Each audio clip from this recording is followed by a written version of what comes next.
Уважаемые охотники, вот я регулировал приклад под себя, и вот какие результаты.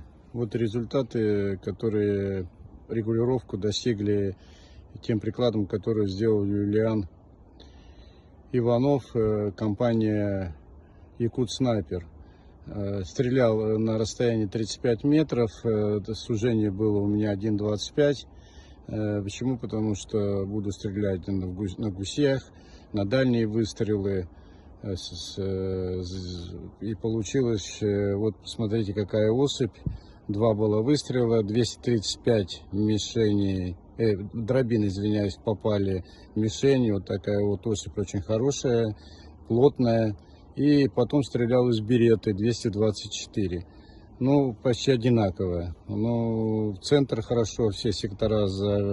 Это говорит о чем? О том, что когда я его взял, приклад, без регулировки, начал стрелять, особь уходила, вот, сейчас я вам покажу, уходила влево. Вот. И, естественно, результат был не очень, сектора никак.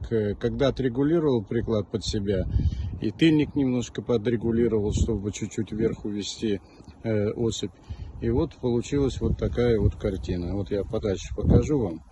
Это говорит о том, что регулировка приклада очень большое имеет значение при стрельбе из ружья.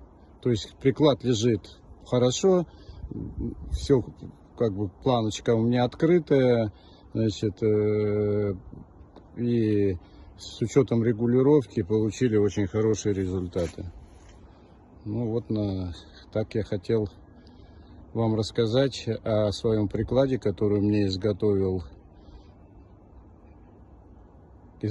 компания Якут Снайпер.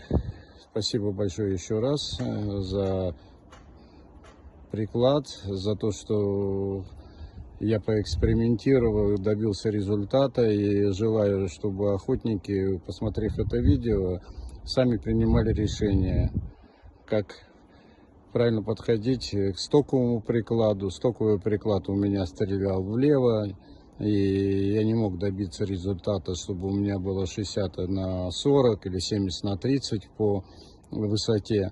Сейчас у меня все идеально. Ну, теперь будем что делать? Сейчас будем стрелять по тарелкам и определимся.